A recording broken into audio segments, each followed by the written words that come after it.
All right. Well, it's just the introduction part. So if people miss this, it's not the end of the world. So thank you all for being here. My name's Matt Trainer. I'm with the Coalition for the Homeless. I just want to say what this event is meant to be. First of all, it's meant to be more of a general overview of some of the work being done across the state. We couldn't have every region or else we'd be here all day, right?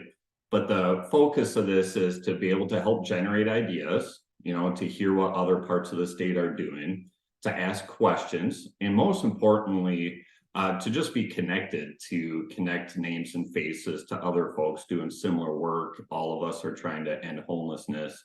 So it's nice to come together as a state and hear what we're all doing. And I know this event can't be everything for everyone, but what we're going to try to do is have at least pieces that you all might be able to connect with. And after this event, I am going to send a short survey. It's not an evaluation survey. It's a survey to identify if and what content would be helpful if we were to do another event similar to this. One thing that I want to point out too is there's going to be a lot of time for Q&A, but when I say that, it's more through the Zoom feature. So if you're attending, if you look at the bottom of the screen, you'll see a Q&A feature. Ideally, you can use that Q&A feature because other people that are in the space can upvote, which means, hey, I also had that question. Then it helps us know what are the most important questions, and you can comment to questions. But if you're asking a question through the Q&A feature, just keep in mind that everybody will see that question and everybody will see the answer. If you have a question that you don't want everyone to see, I strongly encourage you to use the chat feature. And there's the to section, right? When you're chatting, there's a little drop-down arrow. You can click that and you can pick who you want to ask a question to. You can do that. We prefer the Q&A feature because if you have the question, more than likely somebody else does as well. But totally understandable if you want to use the private chat feature. And who is available to answer questions? I think this is one of the cool parts about this event. The speakers will be amazing, right? But we also have a lot of state partners that have agreed to join the event. They're not formal partners, and we say that just in case somebody were to envision this as an advocacy event, right? State agencies have different rules about how they can advocate, but they're willing to join as panelists to answer questions. So we have staff, we have Caitlin and Andrea from the Office of Economic Opportunity. We have Kathy Mary Elizabeth from the Minnesota Interagency Council on Homelessness, Diane from Minnesota Housing, Jennifer and Kristen from Department of Corrections, Josh from the Minnesota Department of Health, and James from the Department of Transportation. And you'll see their acronym is in front of their name. So that's how you can kind of tell if you don't know the people individually. You'll see their acronym before their name, and that's really helpful if you're asking a question. So if you use the Q&A feature and your questions like, we have encampments in our area that's on DOT property, then you might want to address your question. This is for DOT. What should we do about these encampments on Department of Transportation property? And then at the end, however much time we have at the end, we will do a facilitated Q&A as well, where we will have the opportunity to verbally answer questions. So again, before we get to our first speaker, I just want to thank you all, not just for being here, but for all the advocacy that you did that has led to these huge legislative victories that now we get a chance to implement and show what can happen with increased resources. So our first speaker is Representative Howard, who is the chair of the Housing Committee and was pivotal in getting the largest victory for housing ever in the state of Minnesota. But I want to say he didn't stop there. As soon as housing had their stuff sorted out, he jumped right in and said, how can we address homelessness. What about Department of Human Services budget? Jumped right in. And I'm seeing Senator Bolden is also here. So Senator Bolden's the chair of the Housing in the Senate and was also pivotal. So just to cut down on time, all the speakers will introduce themselves. I'll segue, but they'll introduce themselves more. But I'm going to hand it off to Representative Howard and Senator Bolden. If you want to talk after Representative Howard, you are more than welcome to. So take it away. Thanks, Matt. Thanks for the invitation, and thank you to all of you. And I just want to echo my gratitude. The victories we had this session in housing, in preventing homelessness, are historic, and they happened because of decades of work, really, and this coalition work, especially over the last decade in particular, with the creation of the Homes for All coalition and this work where you all pushed and appropriately pushed legislators to say, don't miss this moment. And we don't know if we're going to get it again. And I think that we did seek to meet that moment with these historic investments, all the way from preventing homelessness to creating pathways to home ownership with there's a number of ways to do the math, but more than $2 billion in investments related to housing this session. I mean, for folks that have been doing this work longer than me, I mean, it's just so amazing to think about what the impact of those dollars are going to be. And I'm so excited to see more than 100 people at this meeting ready to brainstorm. I want to listen and absorb and hear what your ideas are and your questions, so that this isn't a one-time thing, that we create a new normal, that in the state of Minnesota, we invest in housing, and that we invest in a strategy to end homelessness. I've been saying this at some of the post-session events we have. You know, the notion of ending homelessness, it is not a pie in the sky priority. It is doable if we work together, if we put the appropriate investment and know-how towards it. And I'm hopeful that this session can be that catapult for us to continue to do that work. And so grateful, and I'm really excited to be here today, and mostly just to listen to all of you, so that as we take the next step, as we implement these resources, and that we do that in partnership with you, we maximize every dollar to make the largest impact we can for the communities we serve. And so thank you so much. Thank you, Representative Howard. Senator Bolden.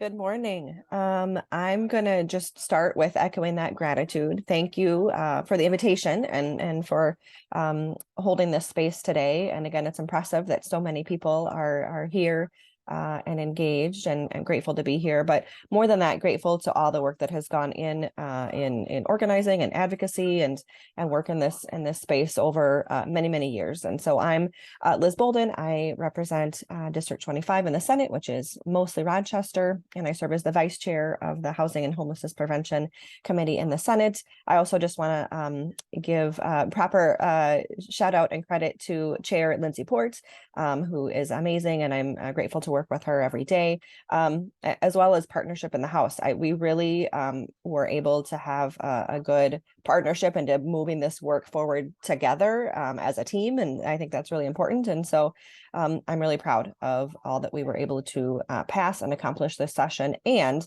we know that it's not done. Like, the work is not done. There is more to do. I also just want to name, my background is in healthcare. I'm a nurse, and I think a lot about the intersection of housing and healthcare and all other sort of spaces of people's lives, of education and early childhood development, and how when we make these bold investments into housing and make sure that every Minnesotan has a safe, secure place to call home, that it impacts so many other aspects of people's lives, and the importance of that and the power of that if we get housing right, then like the ripple effects of that are great. And so I too am excited to listen and learn today and to be here with you all. So thanks so much. Thank you, Senator Bolden. What a great way to start the event here. So I do just want to reemphasize the Q&A feature. Please use that. Senator Bolden, Rep. Howard are willing to answer questions as well, but really take advantage of having an hour and a half to ask state agency folks questions about whatever you need. And I see some people are saying that people can only see the speaker, not the panelists. It's not giving much options to switch views. Unfortunately, we're doing it that way because of the recording, right? So we want the recording to look good as well. So unfortunately, you won't be able to see who's here as an attendee, but as long as you can see the speaker, that's our ultimate goal. But I love hearing the feedback. Keep it coming. If anything else tech wonky comes up, put it in the chat. So our next speaker is going to be Michelle, who's an architect with LHB. And I think it's really cool because Michelle reached out to us asking how she can be of help. And that's all I'll say. And Michelle, take it away.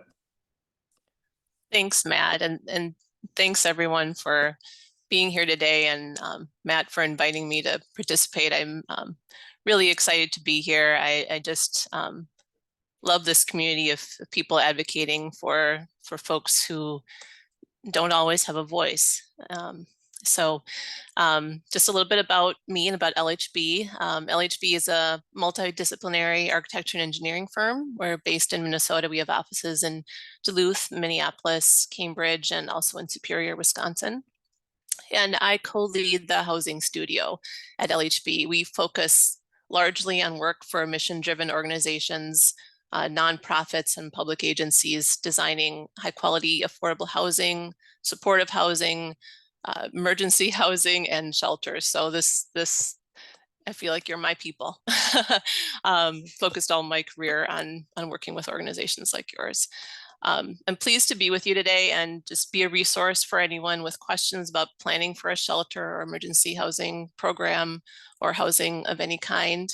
And I'm going to keep my comments very brief. I know there are others here who have deep knowledge about working with folks who are dealing with homelessness, but just want to be a resource. So I'll briefly outline some of the ways that we have or are helping different organizations working on shelter plans, and I'll be available for questions through the chat and Q&A.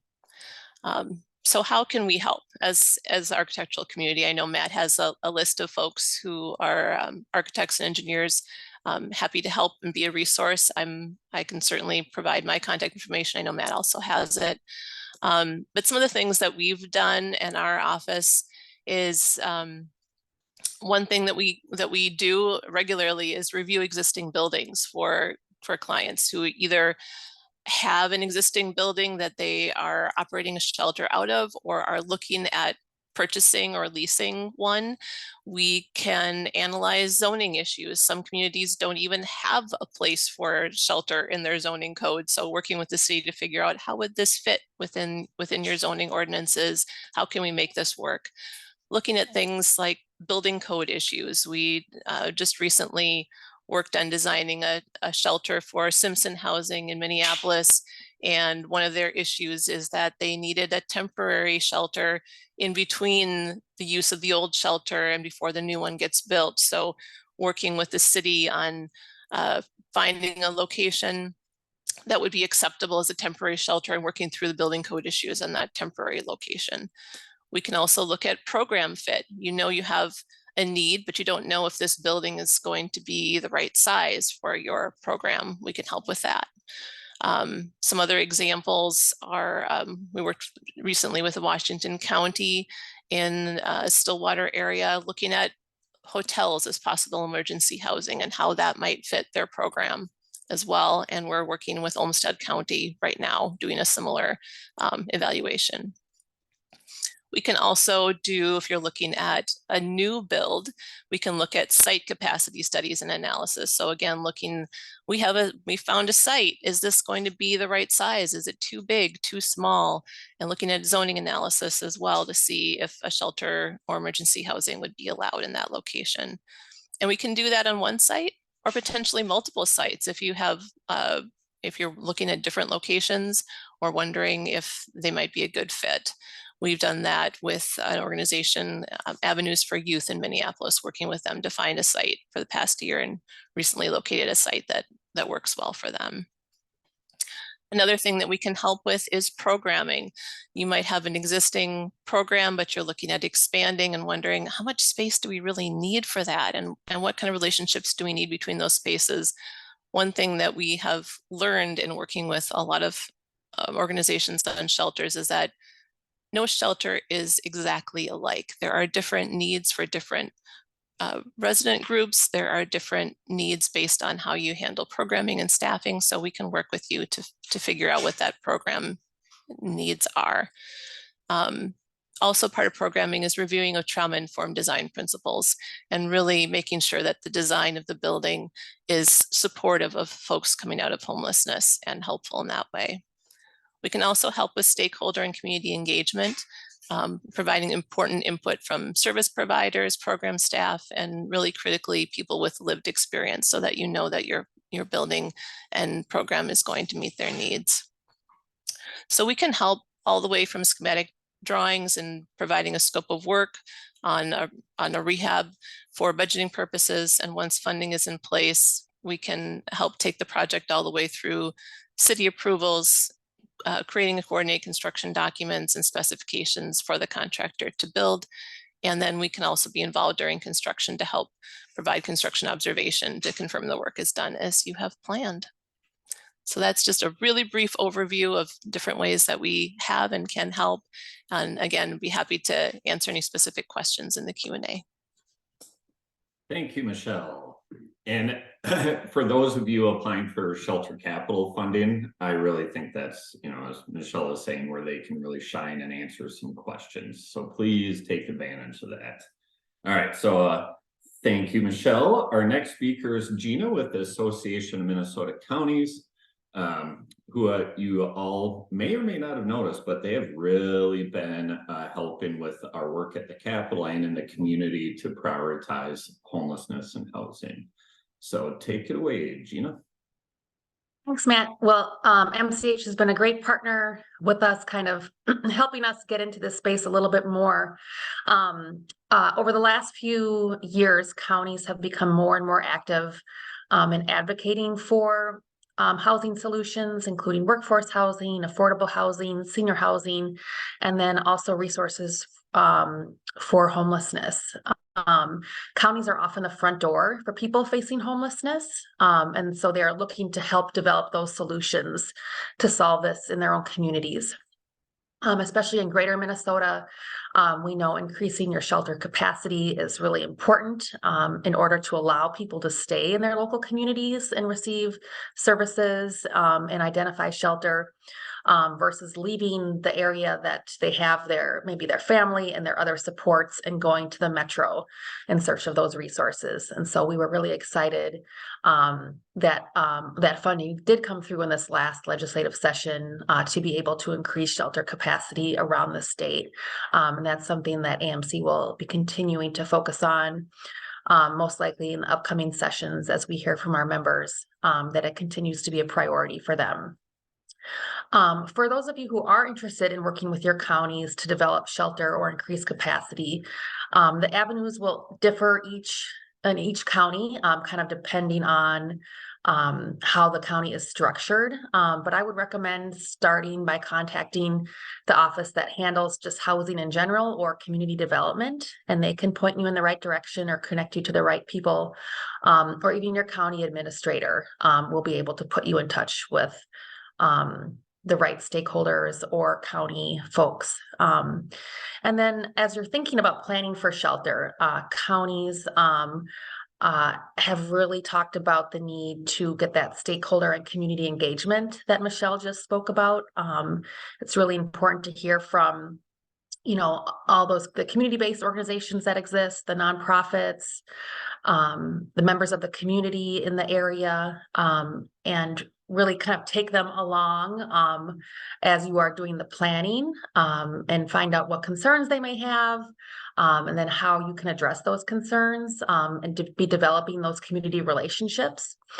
And then also thinking about kind of your comprehensive plans for not just the bricks and mortar building, but those wraparound services that are so important in serving this population, food, medical needs, support service needs, transportation.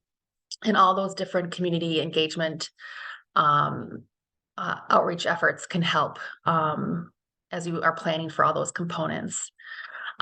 So, you know, I know I'm happy to see all these county people on the webinar today, and you have a lot more expertise than I do in this space, but I'm just here as a resource, and AMC is happy to connect counties. You know, if you are looking for best practices from other counties or things like that, we're happy to kind of step in and help with that as well. It's great to be on this call and see so many of you here.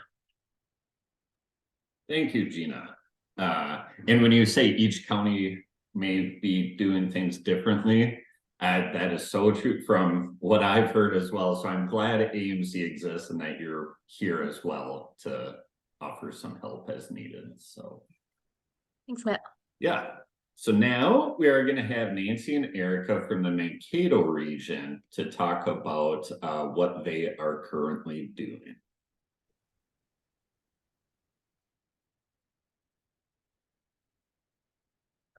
Good morning. My name is Nancy Volkelman. I'm with the City of Mankato. I work with affordable housing programs, and we do a lot of work within the city and the county monitoring and assessing affordable housing. And I'll let Erica introduce herself. Good morning, I'm Erica Kozer. I am Executive Director of Connection Shelter here in Mankato. We're a 40-bed seasonal shelter. We'll be opening October 2nd, and also staff a drop-in center in downtown Mankato. And this is a good segue from our previous speaker, because in Mankato, we have been able to pull together a team that includes very close work with our county. So we're going to give you just a little bit of background and a little bit of information on what we're doing creatively and innovatively down here in Mankato. So right after the start of the pandemic in 2020, we started to see a fairly significant rise in the number of individuals who were visibly outside experiencing homelessness. It had been an issue that certainly existed in the community, but was not very visible. And with the pandemic, the visibility really increased. And as shelters needed to close because they were not set up to do social distancing and have proper public health things in place, we knew that we needed to work together with the city and the county to figure out what we were going to do to help support our homeless population. And so we came together, Connection Shelter, the City of Mankato, EDA, Blue Earth County, Public Health and Housing. We're at the table, Partners for Housing, shelter here in town. And we all came together along with several other sheltering partners in the area and began to meet weekly so that we could really talk about what we were seeing, who we were seeing, how we could move them as quickly as possible from their housing crisis into some kind of stable housing. So we continued to do that throughout the majority of the pandemic, meeting weekly. And as we continued to meet, we began to realize that there were a lot of ways that we could work together and we could use each other's expertise to really speed along the process of people moving from a housing crisis into housing. But we also realized that we were very short on beds in our community and very short on available apartments for people to move from. So as we continued to work and we began to assess the needs and what was possible, we began to dream about a new project. And so out of that, the Mankato Supportive Housing, I don't know if we're calling ourselves a coalition, but I'm not sure what we're calling ourselves, but the Mankato Housing Project came together and realized that if we utilized all of our resources, we could build something that would fit the needs of this area. And so we were able to really work together and continue to work together in that public and private collective to really move things forward in a pretty quick way. I'll let Nancy jump in with some of the ways we did that. Another big piece of what we worked on together was community engagement. And I know that the last fall, the city and the county worked on an affordable housing action plan that included community engagement, and it also collected community-wide feedback that supported the need to improve our homeless response system. And so to take that, we took that comprehensive evaluation and developed our stakeholder group, or actually I should say, the group that Erica was talking about, the different agencies that kind of came together to say, how can we address this need? And that group actually then developed a homeless advisory group. And that homeless advisory group included people that lived in this or that were staying in the shelters, as well as homeless individuals out on the streets. And then even we went as far as to collect information from those that were previously homeless that are now stable in housing, and got feedback on how our response system worked in our community and what we could do to make it better and make it a safe place for people to come and receive services. And so those pieces where we took that community engagement was really key to helping us design this project. We couldn't have created or decided what we wanted to do without all of that feedback that we collected. And it was definitely a direct response from their feedback that we looked at then developing a project. And like Erica has said, we knew that the need for housing was impacting our homeless system, as well as the need to find shelter for them. So what we decided was a two-phased project, one where we would provide supportive housing in our community, and we applied for tax credit dollars, and then also to look at including a shelter in that supportive housing project. So I'll just kind of give you some information about the supportive housing part, and I'll let Erica give you some information about the shelter. I know the county actually hired Trellis Company to develop our project and seek funding through the state of Minnesota here in July. And the city of Mankato actually had land that they agreed to support the project with. And our intent was to develop a project that had 40 units of affordable housing. And right now we're kind of looking at the project as having approximately 40 studios, 22 one-bedrooms, and 4 two-bedrooms, and focusing 20 of those units on high priority homeless and 6 on disabilities. And we also have one of our partners is Partners for Housing, and they're looking at providing that support services to those families. And Erica, I'll let you explain to them the shelter piece. Yeah, so within this, so our affordable housing, so permanent supportive housing will be on 2 stories above the main level, which will be our new shelter, which we are calling the Bridge. It's located right by a bridge, and it is a bridge to housing stability. So currently, Connections has 40 beds, and we are only open seasonally. So in this new shelter, we will offer 65 beds. We will be open 24 hours a day, 365 days a year. So the impact that it has in the community is phenomenal. Within that mix, we will have some congregate beds. We have found that there is a population that doesn't particularly need shelter all the time. They might need to come in and out. So 15 to 20 of those beds will be in a more congregate emergency crisis basis. And then 40 to 45 of those beds will be in non-congregate a non-congregate setup, and will be flexible and be there for 45 to 90 days as people stabilize and move towards housing. Within the site, we know that wraparound services are really important. And so we will be partnering with Mayo Family Practice Residency Program that works currently with us in the shelter to have an on-site clinic, and Genoa Pharmacy locally, who will help with any of the pharmaceutical needs of our guests.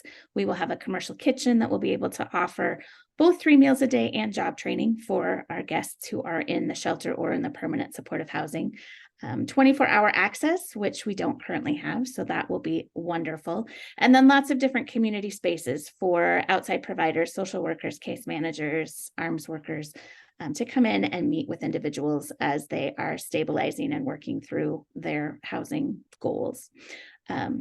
We are lucky to have some great people on the team that are working on the design and really focusing on how we can be trauma informed, how we can be energy efficient and green, bringing in as much natural light and access to the outdoors as we can. And then throughout, we will have ongoing case management and services so that once people enter the shelter, that community sticks with them and can be with them as a resource and their team for as long as they need us. So we're excited about that. I'll toss it back to Nancy. Another key piece of that too is in our community, there are times where we have to come together to respond to issues. I know this summer we had a apartment fire that displaced approximately 25 families, and to have a place that our community could bring those individuals to get them connected to services and get them back into housing as quickly as possible is definitely a key. So we're hoping a project like this would have that space to handle some of that drop-in kind of need, or definitely even with COVID when that happened, and creating a response where we can serve more people on a quicker basis is another reason we'd want to do that. Or those times where it gets really hot in the summertime where we were in 100 degrees, that this would be a place that we could have people drop in and cool off for a while. And in the winter when it's really cold, to warm up and that kind of thing too. So definitely wanted it to be an open space, or provide additional space so that we can do those kind of things as well. And what we did as far as funding, what really instigated this whole project was the fact that Blue Earth County came to us and said, we have $2 million in ARP funding. We want to do something for affordable housing, and what can we use that money for? And so with our team here, knowing we had these concerns and these needs, we definitely grasped onto those funds and said, we'd like to really do this supportive housing and shelter project, and would you consider funding it? So the county definitely jumped on board to do that. In addition to that, the city has CDBG funds that helped us with even a land acquisition that the city owns. So we use that CDBG funds would help to offset some of the costs for that land that the city then would be donating to the project. And we have our Housing Choice Voucher Program has project-based vouchers. And so those 40 units of supportive housing will have those project-based vouchers added to that. In addition to that, our shelters are looking at capital needs and looking at the funding coming available here in September, but also doing a capital campaign. And their goal by the end of the year is to raise $500,000 that could be used to support this shelter project. And that's pretty much the funding sources that we were looking at. And so we do have that application into the state for the low-income housing tax credits, which we'll find out in January. And hopefully some of the capital funds that are available here through the state will be in line with those funding announcements as well. Oh, and then the last part, we wanted to kind of talk about partnerships, and maybe Erica, you can help me through this process too, add anything in on it. I think we really felt that what made a difference of our project is we all came together, our community saw a need, and we stepped up and took pieces of it and worked together to determine the best way to resolve the housing crisis that we had in our community. Another key piece that we did was a lot of street outreach. And so we created a mechanism to have our different agencies come together. Sometimes public safety wasn't always the welcome friend in homelessness because we didn't want them to be criminalized, but our local law enforcement were really adamant that they wanted to be a support system and that they wanted to help make sure people are connected. So they really became a good player. They were able to locate people that were homeless in our community and make sure that they were connected to the different agencies. So that street outreach and having different agencies kind of working together to wrap around services for some of the homeless was a key piece. And I think we are seeing a big impact on those people that are homeless in our community. We're seeing the numbers reduced because we are working hard to try to end homelessness in our community. So I think that was really key. And I think this new project will really centralize all the efforts that we've been doing, give us a space where we can bring people and services to those who are homeless, and really do a better job at addressing homelessness. I know, Erica, do you have other things you want to add? I would just say to close us out that the village mindset of it takes a village is so true. And there are so many parts of this that as an agency, Connections could not do. We wouldn't have capacity to do. We're very small. But when we take all of our resources together and all of our knowledge and our funding sources and put it all together, we're really able to move mountains and get people housed, which is ultimately our goal. So thanks for letting us share about Mankato. Thank you, Nancy and Erica. As if you're an attendee listening to that, it's probably pretty obvious, like they've been working on this for a while, and there's a lot of different resources that were name dropped there, right? The point of that is, like, yes, we had all these state resources that passed this session, but you're still going to need to tap into your local resources and really plan and collaborate. And I know so many of you are already doing that. We just thought it would be helpful for you all to hear from some other parts of the state. So our next speakers, this is getting into where, like, some things are just outside of our control, right? We can do all the planning in the world and it can be the best plan ever, but Sandy and Reed are going to talk a bit about Bemidji, and Sandy's going to kick it off, and then we'll hand it off to Rita. Thanks, Matt. Yes, we're going to go up to the northern part of the state now. So 18 months ago, Bemidji lost 108 units of affordable housing when Ridgeway 1 and 2 were deemed not livable anymore, and we had 30 days to have people vacate. And then a month ago, Bemidji lost an additional 47 units when Red Pine Estates was deemed unsafe, and tenants had 6 days over the 4th of July weekend to vacate. And these 155 apartments have obviously not been placed. So really what happened in our area is that it took an already impossible housing market and made it really impossible. And so really what we have learned kinds of through this is, again, just like Mankato said, it takes many people coming to the table. We had nonprofits, we had the city, the county, United Way, we had HUD, Minnesota Housing, many service providers, volunteers, the owner, and we all really kind of put our heads together. It started a little bit shaky because, like Matt said, it was something that was beyond our control. Those of us that were responding to it, it was kind of beyond our control, and it wasn't something that we could plan for. So we really had to do some crisis management on the spot. We are going to do an after event session with all the parties. And I think a couple of the things is we really have started working together prior to this. And so we all had good relationships with each other. And so we were used to collaborating with each other and kind of working through things. The other thing that I think has been really important for us is to keep it solution focused. It has been very easy for people are angry. And so we need to have somebody or something to blame when 47 vulnerable adults are taken out of their home in 6 days. And so we really have been working really hard to keep it solution focused, solution based. We continue to meet weekly. We're still in the midst of it. I'm actually moving somebody into their house right after this meeting. And so I think the biggest lessons that we have learned from this is that don't wait until something bad happens to put tools and strategies in place. When it happened to us 18 months ago, we all put our heads down and we worked through it. We didn't have, we were not able to place, to house as many people from that section, but then everybody kind of went back to business as usual. And then a month ago, it happened again.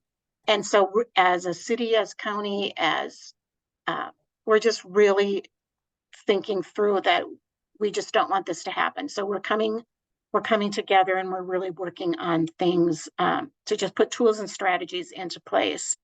And the other thing is to really develop those relationships, to work on those relationships prior to wanting to start any kind of collaboration or anything. It's really important that you kind of have those relationships that you already have.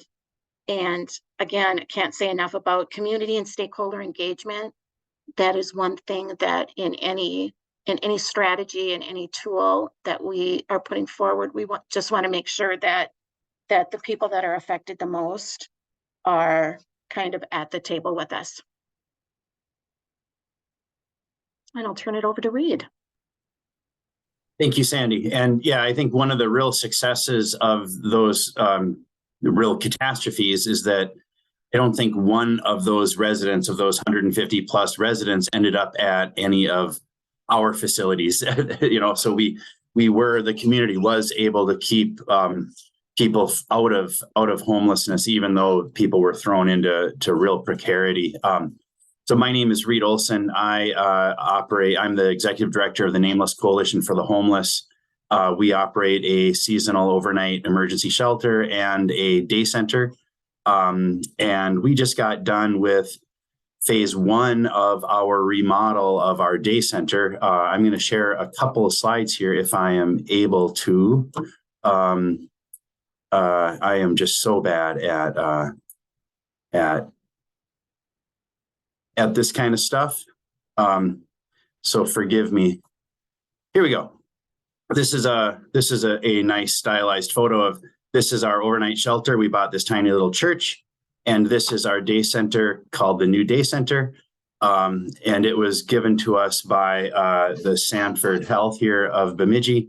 It was an office building that is very well built, but very old, and so it doesn't conform to any modern ADA standards.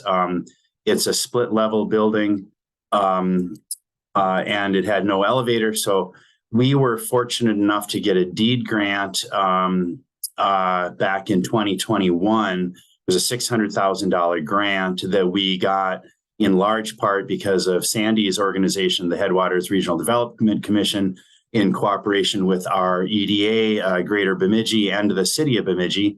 My understanding is for that first tranche of dollars that deed was giving out is a very short timeline and a challenging application process. And we were the only shelter in rural Minnesota to be able to complete that application. And so we got our full $600,000 reward, which in $21 did a lot of things. And in $23 didn't do nearly as much. What we were able, I'm just going to skip through a couple of these. So you can see here, this was our parking lot. Before we got it patched, we had some other things that we needed to do. We needed to put in a elevator for wheelchairs. And so this is the front of the building. We got a new sidewalk to make the front door accessible, I guess, for wheelchairs. And this is our parking lot now. We just patched it. We put in the wheelchair lift. It's beautiful and it even works. It took a while to work some of the bugs out. Now we have good drinking fountains and bottle fillers for people, new bathrooms, and new showers.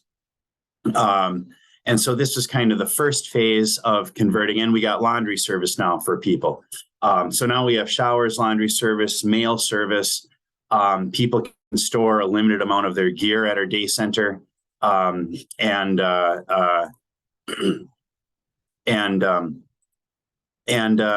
It's starting to look good, but we still have a lot to do. One thing we realized when we got this building is that sometimes free is still really, really expensive.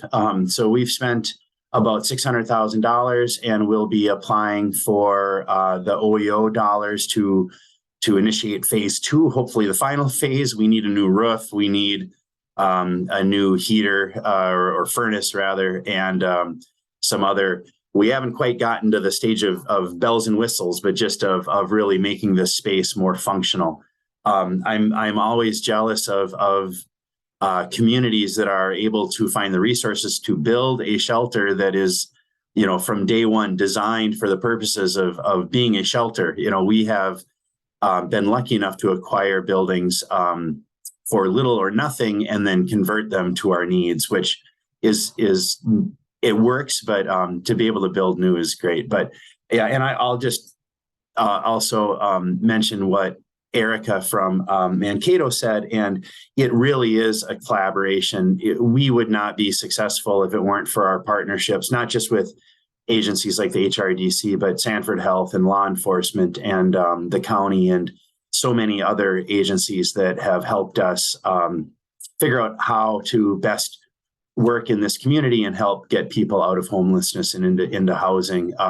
We do have a tremendous challenge I know that we have housing issues all across the nation. They're especially acute in Bemidji, and it doesn't help that we lost over 150 permanent supported beds that will take, it took 18 months to lose them, and it'll probably take 10 years to replace them. So we have a lot of work to do in our community as far as replacing those beds and just building more housing in general. But slowly we're getting there, and I'm just so happy to have, when you live in an under-resourced community, agencies are forced to work together and try and get things done. We don't worry. I don't think I've ever had a turf battle with anybody. If you can take something on, there's going to be plenty of people that will support you in that effort, because there's just so much to be done. I guess I'll just look in the Q&A for any questions, but thanks for this opportunity to talk about what we've done. Thank you, Reed, and thank you, Sandy. Good work being done in a very unfortunate situation, and luckily the work that Reed and Sandy have been doing is still going to make an impact even with the loss of affordable housing. So our next speakers, actually one of the police officers, one of the sergeants, Tad, who's in charge of their community engagement division, reached out to MCH asking, hey, we are losing all sorts of shelter beds. What can we do about encampments? Right? And nobody has the perfect answer for that, but it just really created even more of a dialogue. And now how St. Cloud has really invested in that outreach. So our next speakers are from the St. Cloud region. There's lots of counties within St. Cloud. So we have multiple counties. I'll let them introduce themselves when they speak, but I'm going to first hand it off to Pam.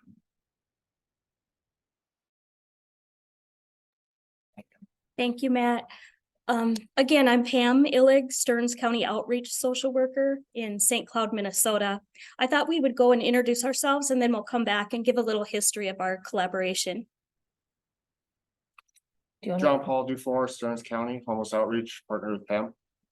Victoria Blonigan, Homeless Outreach in Benton County, East Side St. Cloud. I'm Ashton Minky. I do housing outreach in Sherburne County. I'm Lori Irwin. I do housing resources in Sherburne County. So St. Cloud's kind of an interesting area with our three counties. Stearns County is kind of the biggest, and then we have a slice of Benton, and then a little slice of Sherburne County in St. Cloud. So I think it's unique in that respect. Back in about 2005, Stearns and Benton County were offered a PATH grant, a project for assistance in transition from homelessness. So that's kind of when we started collaborating between Stearns and Benton County. Stearns County had the outreach social worker, that was me back in the day. And so I served folks that were Salvation Army, which is in the Benton County side, Place of Hope that's on the Stearns County side, and, Woods and Trees in the Sherburne County part. And we would just serve folks and look to try to figure out housing, financial services, chemical dependency, that kind of thing. So that's kind of how we operated right before COVID. And then we did not have the PATH grant any longer. And so our collaboration kind of changed until Victoria got hired. I'll just let you speak to that. So I started Homeless Outreach, I think, oh my goodness, it was like 2 years ago. So I kind of joined in with Pam on the Benton County side, doing the homeless outreach. And so I think, our folks don't care about boundaries between Stearns, Benton, and Sherburne. They don't care, and they go back and forth all day long. Our bridge is kind of like the boundary, the border, the river. And so sometimes they'll go to Salvation Army for lunch, and then they'll come to Lake George in Stearns County. They're back and forth. And so we just work around that, and we realize that it's kind of a group community responsibility. And so I think we work really well collaboratively with that. I think, when we're doing financial apps, we just ask, like, where did you spend the night before? And kind of based on that is what we use for where we send the resources to which county. But Victoria and I are just in contact a lot with people back and forth between our counties. I think it's, we all struggle with resources, but sometimes if Victoria needs a tent or we do, we're back and forth with the resources that we have. I think on our level, I think we collaborate really well.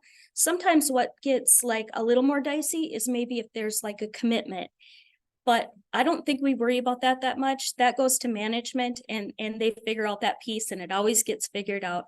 So I think for the ground floor opportunity, I think we work pretty well together.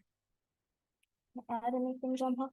Yeah, I mean, it's we have a very unique area, and it's working with the city and the counties as well, and we can kind of get in our way sometimes, and just having enough community partners in the area that are willing to take on some of the work, and some of the people that we have that are unhoused at this moment. A lot of them have burnt through the shelters that we have in the area and are fairly difficult to house, whether they don't want to go into GRH because they don't want to give up some of the funding that they're receiving, or they just don't like that, or they've been asked to leave and not return. So it's definitely hard finding a solid community partner that is able to meet some of the people where they're at in the community that has been a barrier for their housing. Ashton and Lori have been nice resources too to add to our community, so we're real appreciative of them and the work they do in St. Cloud as well. We do meet every month collaboratively over screen, I guess, to kind of share what's going on in our community, anything new that's happening to stay up to speed. Do you have anything to add, Ashton or Lori? I don't think I have anything to add, just, part of, my position of doing outreach is also in Sherburne County too, and there's just different locations that we do that outreach at.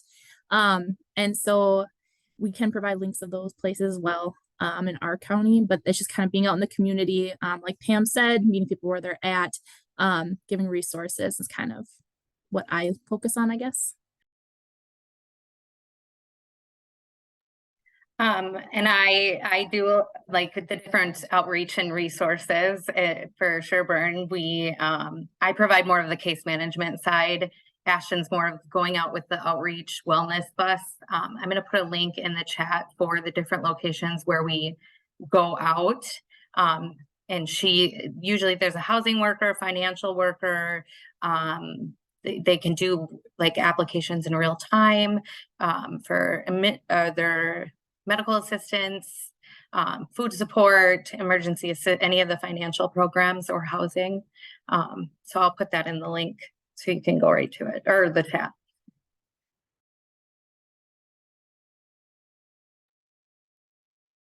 Another benefit that we have in Stearns County is we were able to add 3 family outreach social workers that have really been tremendous to work with our families in our District 742.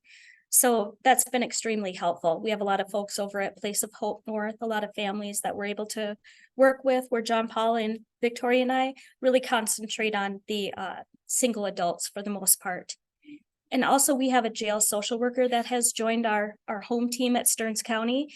And so we're able to collaborate with that as well. Nice, thank you all. So I think what's really, St. Cloud is so unique in the different counties all being in one city. So I like to reach out and just, if it's something you all are struggling with, like it could be impactful for the rest of the state because you have other layers of complications. But I think we all struggle with county of, what is it, financial jurisdiction, I think, because you have a responsibility. So that's why I just wanted to make sure people got a taste of like, so Mankato has talked about like their plans that includes, the bridge to housing. We have Bemidji where they've lost housing and they still have their day shelter going on. They're doing good work. And then encampments and street outreach in the St. Cloud region. So thank you all so far. And our next speaker is from the Tubman, an organization, Jen. And I asked Jen to speak because of not only the good work that Tubman does, but they also had some legislation at the state capitol this year, and that is also an option. So I just wanted Jen to be able to touch on a little bit. She doesn't have a ton of time, but they're doing really good work there. So take it away, Jen. Thanks so much, Matt. Hey, everybody. At Tubman, so our organization, every year we serve between 17,000 and 20,000 people who are experiencing relationship violence, trafficking, homelessness, mental health challenges, addiction. Really, the common through line is trauma. And it is adults and families and youth in every, so all ages, all genders, all cultures. And we do that through a wide variety of services that are all survivor-centered, and that includes safe shelter, transitional housing, and rapid rehousing. It also includes a wide variety of legal services, outpatient mental and chemical health services, tons of youth programs, including a youth drop-in center at a mall, youth transitional housing and in-home services, all kinds of things, and then all of the wraparound services. I'll talk primarily about our shelter and housing services here, but it is really important to call out that our shelter is it's 90 beds, so we are the largest domestic violence shelter in the state of Minnesota. Domestic violence shelters are generally 24/7, really service rich. People in Tubman's shelter have their own rooms with locks on the doors and those kinds of things. And we relied on our strategic plan, which was around the fact that only 3 to 5% of survivors of violence and exploitation would choose shelter. And that statistic has been true the 30 years that I've been doing this work. And so what that means is that we are very committed to maintaining shelter as one part of the important, crucial safety net in our communities, but that we really needed to grow our community-based housing options for survivors. Shelter is limited, of course, by a finite number of beds, versus we work with a network of, I think right now it's 85 property managers and landlords to help people find housing, and then provide that rental assistance and in-home services for a few years. We also have an on-site youth transitional housing program for youth and young adults who have experienced exploitation and trafficking, as well as relationship violence. There, that's 20 beds for youth and their children if they're parenting. So as we went back to our strategic plan, we were very clear that we needed to expand our youth services because over 75% of people experiencing violence are under the age of 25. And we also know that expanding our community housing was a big deal. We have a strategy screen that we use both to evaluate new opportunities and also in times when we need to scale back. That looks at things like making sure that we're doing everything through an equity and inclusion lens, and in a way that centers the voice of people that are the most impacted. Also takes into account staff capacity to do a project well, all of those things. And so that's really linked to how we determine if we're gonna move forward with a funding opportunity or a big project or not. In terms of legislative issues, we work on a variety of issues that impact the people that we serve. And we do a lot of that work through coalitions like the Coalition for the Homeless, Violence Free Minnesota, the Coalition Against Sexual Assault, the Youth Intervention Program Association, all kinds of different ones. Those are just a few. Sometimes we testify, sometimes we absolutely connect people who have lived experience with those opportunities, meetings, one-on-one conversations with legislators and other decision makers at the local level. And sometimes it's not, sometimes it is related to funding, either for a field of service in general or specific to Tubman. And so this year, Matt referenced the fact that we did have a cash bonding bill request. Like many other organizations across the state. And we were very, very grateful to be awarded cash bonding to be used for capital improvements in the building where our shelter and transitional housing programs are located. It's for stuff like you would imagine the building exists, but it's things that are additional accessibility and safety improvements.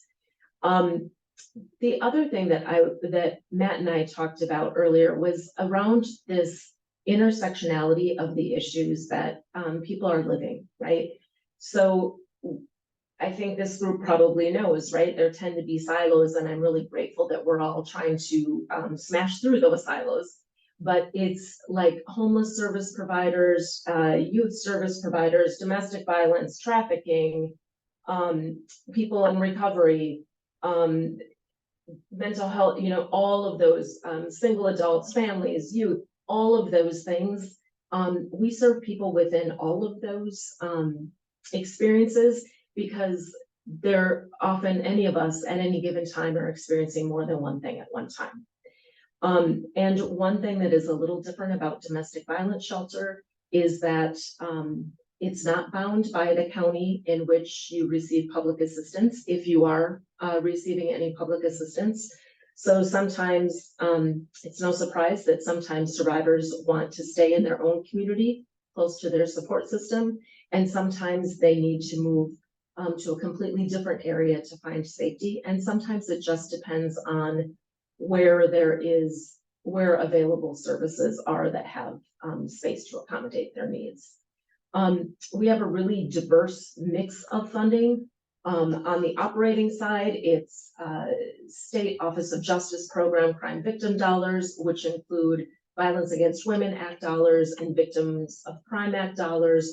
It's HUD through COCs, it's Homeless Youth Act funding, which I'm really proud to say we just were awarded for the first time in our agency's nearly 50-year history. It is Legal Services Act through the Minnesota Supreme Courts. It's OEO will be applying for shelter capital like many of you. It's Office of Violence Against Women Act dollars, both for legal services and some transitional housing funding that is at the federal level. Then it's lots of counties and cities.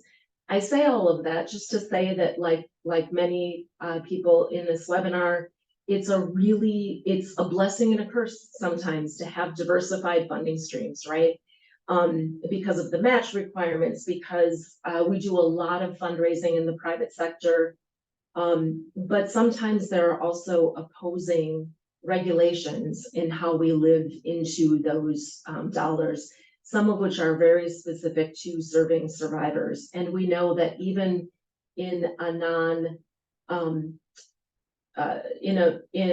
a program that isn't like Tubman serving primarily victims, right? We know that because 1 in 3 female identified people and 1 in 6 male identified people will experience violence in their lifetime. We know that everyone on this call is serving people who've experienced violence.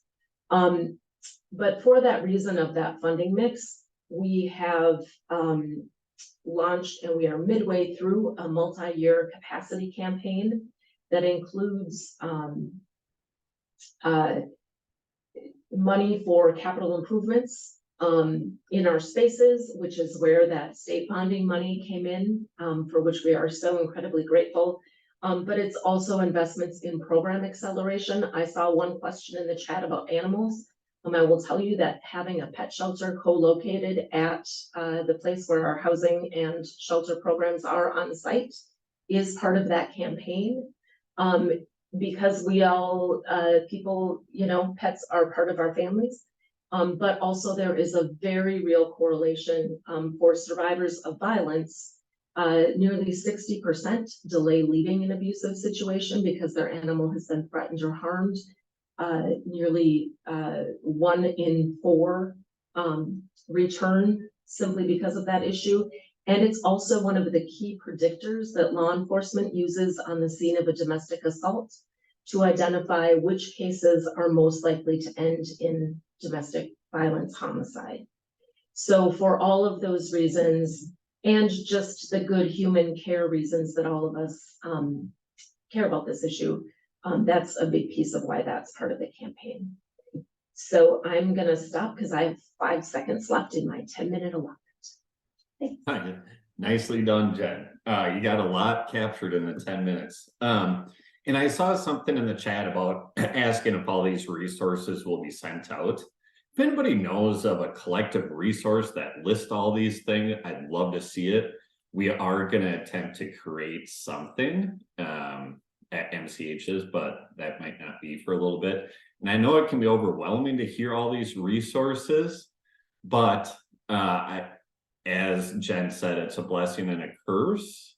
But if you don't know how to access them, you'll never be able to use them, right? So we do need to work on making sure everybody knows how to access them at least. So with that, I'm going to pass it to our next speaker, who's also our last speaker. Definitely, I personally have learned a lot from Tammy and the Tribal Collaborative, and just working with tribes. And that's another layer, right? Being a sovereign nation, how that interacts.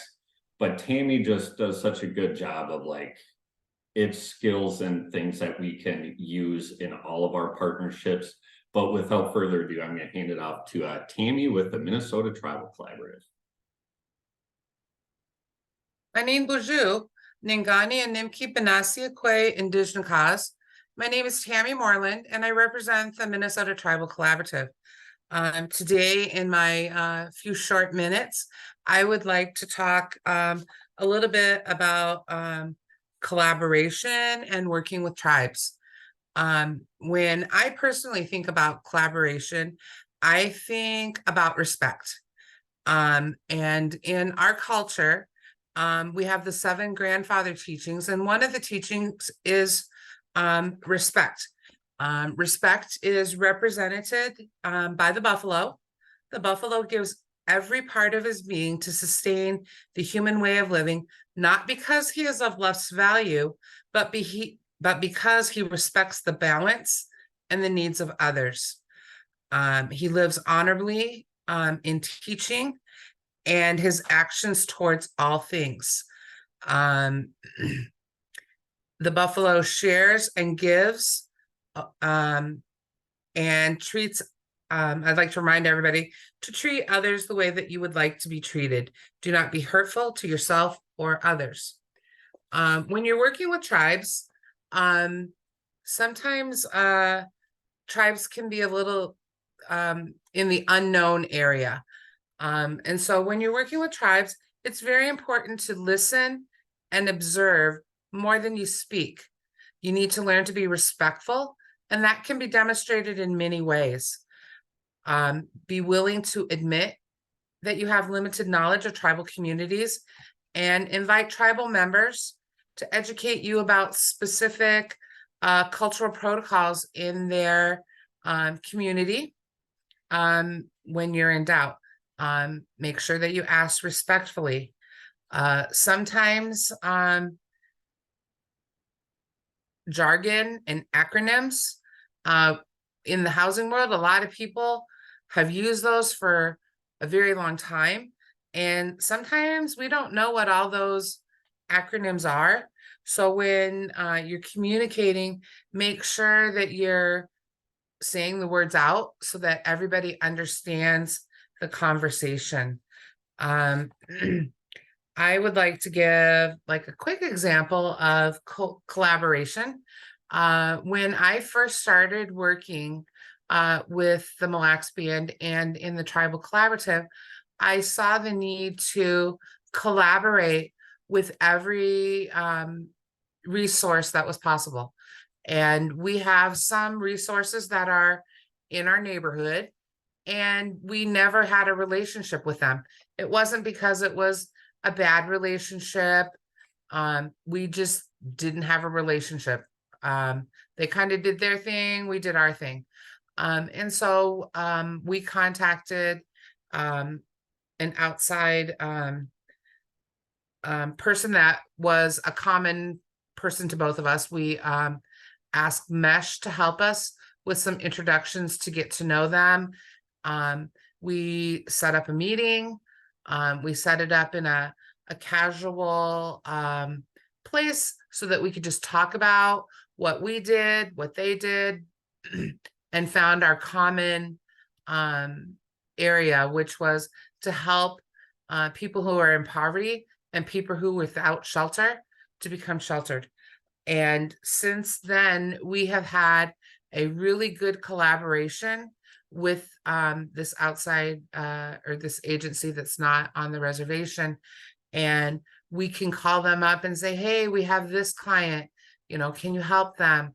Or they will call and say, hey, we have this person that's a Mille Lacs band member. Is there something that you can do to help them?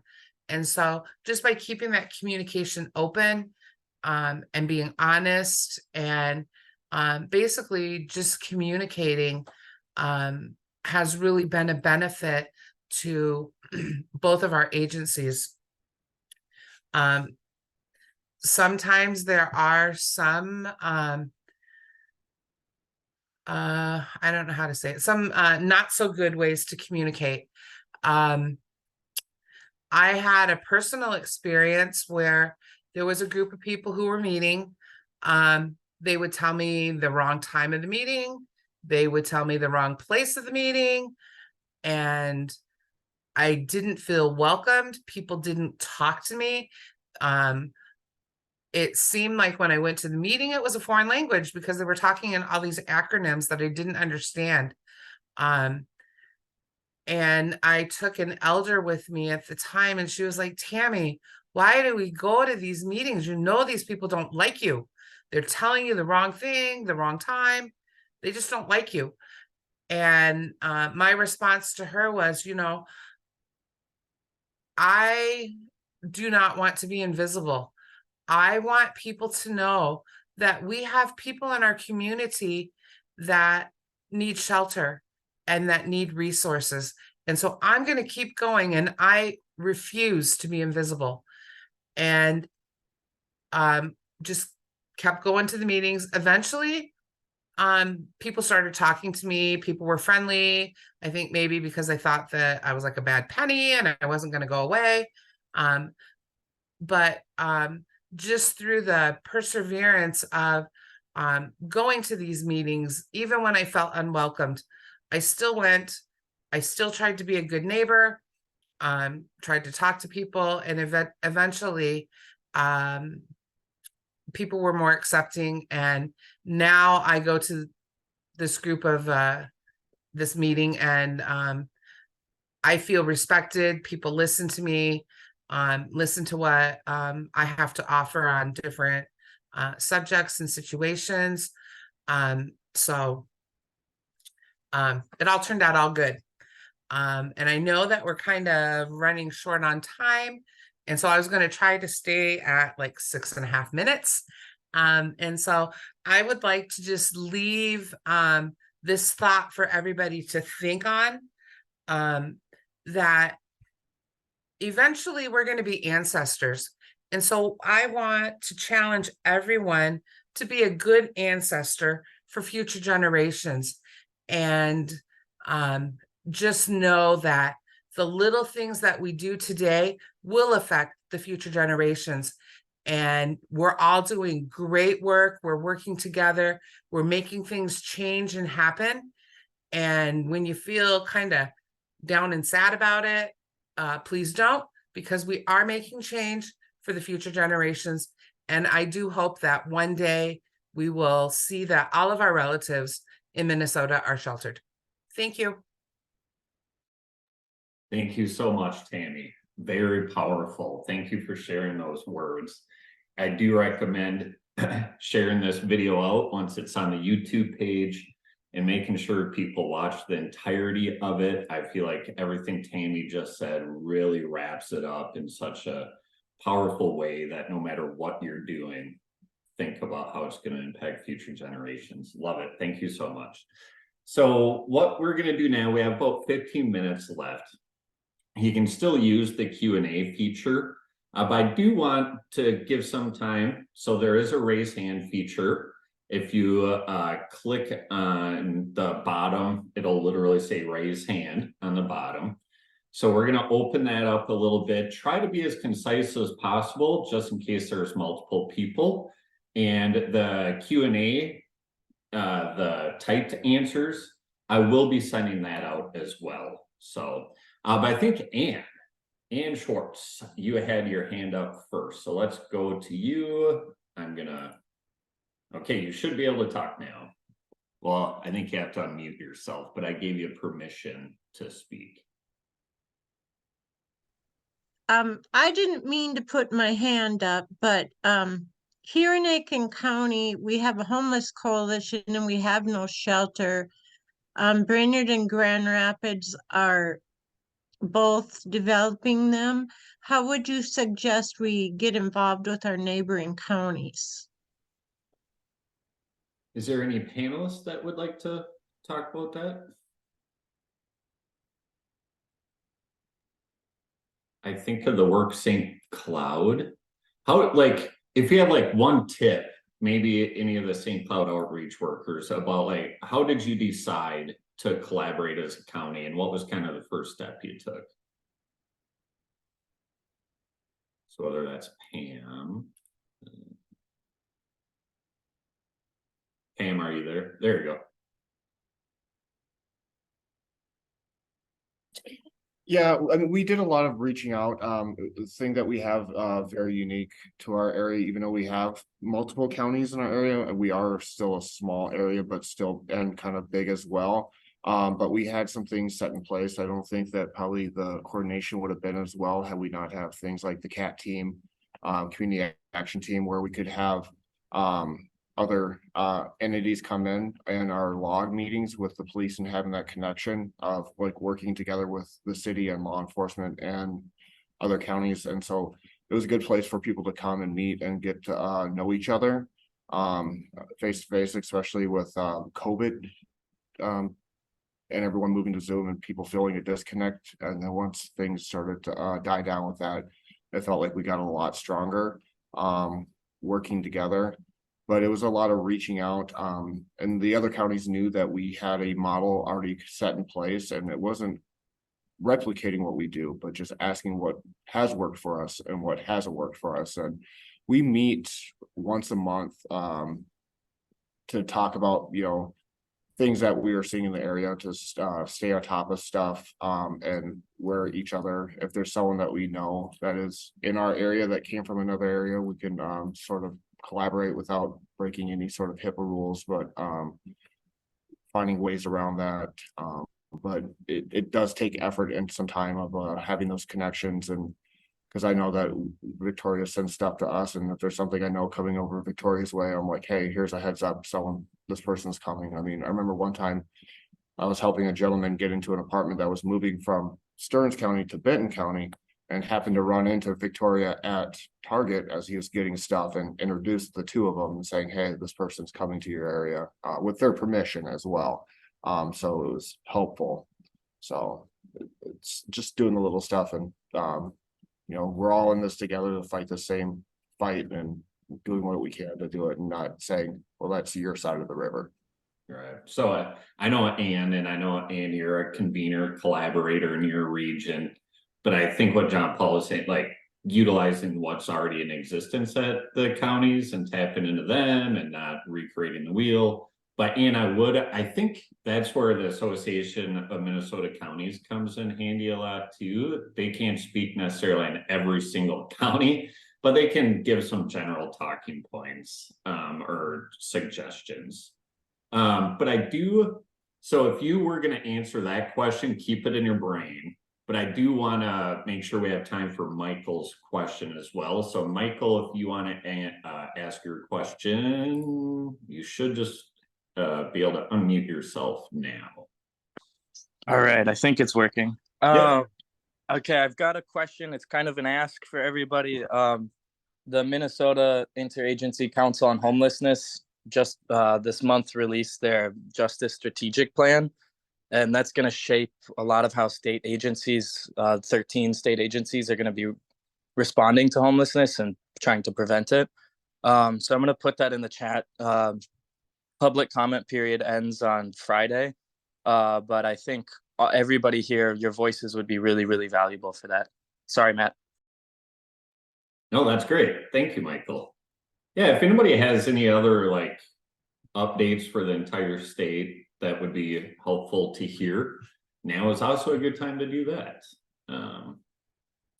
So I think I see a Kim. I think Kim, you've had your hand up for a bit, so you should be able to just unmute yourself now. One resource, can you hear me okay? Yep. Okay, one resource and one request. If you guys can find foundation Center Library, it's under Candid. There's regional areas, and then Metro. It's all at all Hennepin County libraries. Best grant finding database ever, but you have to be there in person. You guys can get grants from all over the country. So that's the quick info about that. Request. Some of us in the public are advocates and really want to help. Can everybody try to make it easier for the public who wants to help to allow us to help? Is there some way that information about who's willing to accept help from the public could get the word out? I don't know how that would happen, but I think there's a lot of people, recent retirees, people that formerly experienced homelessness, people in other areas. You could get a lot more support, and just wondering if that could happen. Thank you. Yeah, it's a great point, a tough question. Does anybody want to take a stab at answering that question? Yeah, Kim, you're spot on. It has to happen. So I'm glad you raised it. I just don't know if we have a really clear answer for it, but full agreement. Let's move on to, I see Stevie, you have your hand up. You should be able to unmute yourself. I can, thank you. Nice. I am Stevie Jansen from Simple Health Services, Inc. We're a newer and upcoming company. As of right now, everyone is like, this company is just hiring the best housing coordinators, and I just wanted to put myself out there as a resource. We have ICS homes. We have, I apologize.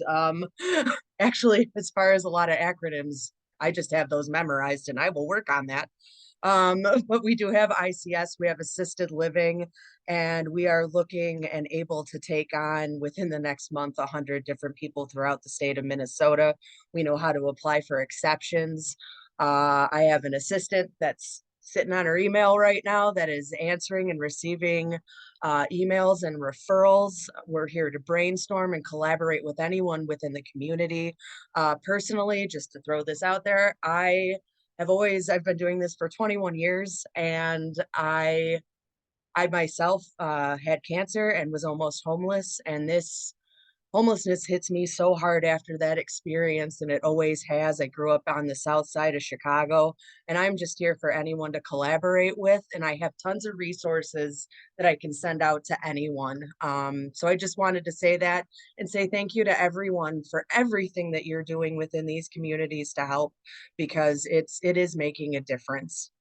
So thank you. Thank you, Stevie, and thank you for everything you're doing. So I do want to, if there's any state agency staff that has announcements, now would also be a good time. So I'll just have a awkward 10-second pause here, but if you're a panelist, you can unmute and talk.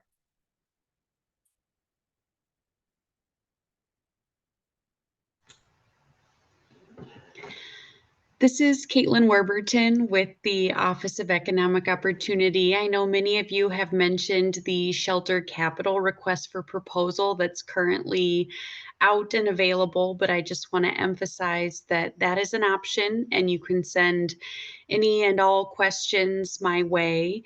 I also want to make sure that folks are aware there is also a food shelf capital request for proposal that was recently released by our office that can be located on the same grants and RFP page for DHS, and I can drop those links in the chat.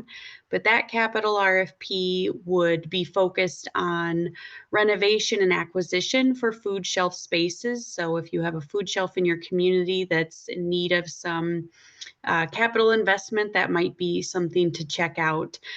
Brand new funding option through this legislative session. So a few different capital opportunities out there from the Office of Economic Opportunity. And again, if you have any questions about either of those, you can send those to me. So thank you.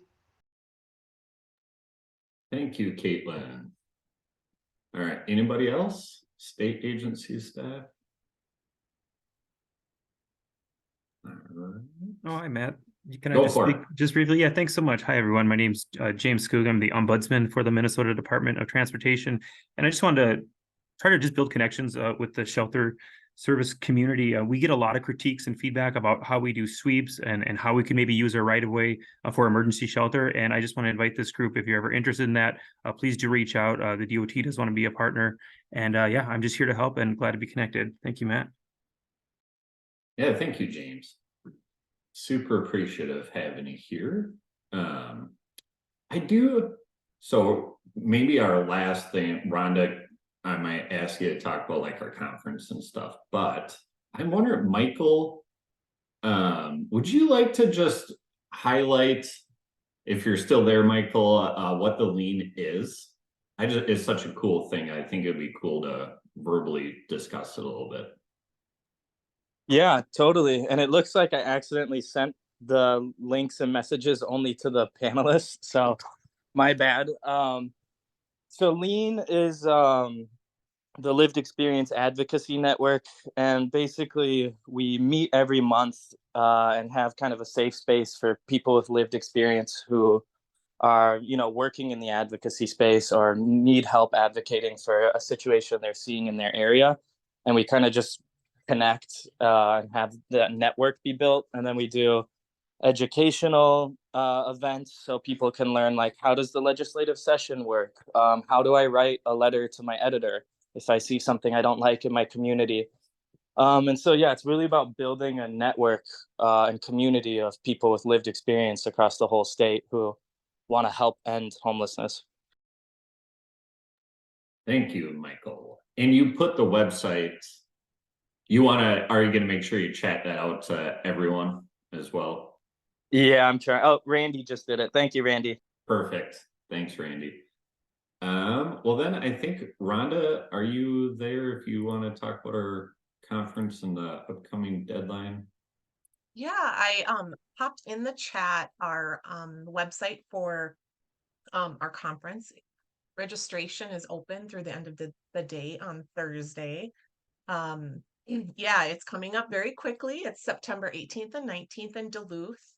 And yeah, we would love for you to register. We already have 500 people coming. People love Duluth. We have so many great sessions this year. A wealth of information. Those breakout sessions are listed on our website. So feel free to take a look at that. And we'd love to see you up in Duluth. Next year we'll be in St. Cloud. So my mind was already spinning a little bit listening to all the St. Cloud folks talk about the great work that you're doing. And then we'll be in Rochester the following year. So yeah, we'd love for you to join us up in Duluth. Thanks, Rhonda. All right. So any final parting thoughts from any of the panelists or any attendee that has a question?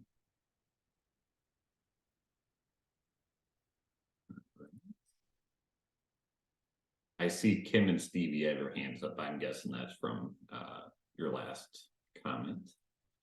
Well, then, yeah, thank you again for everybody that attended, for all the speakers. There's so much good work being done. Watch for a follow-up email to help us decide if and what content would be most helpful if we were to do another event like this. So with that, thank you all and have a good rest of your day.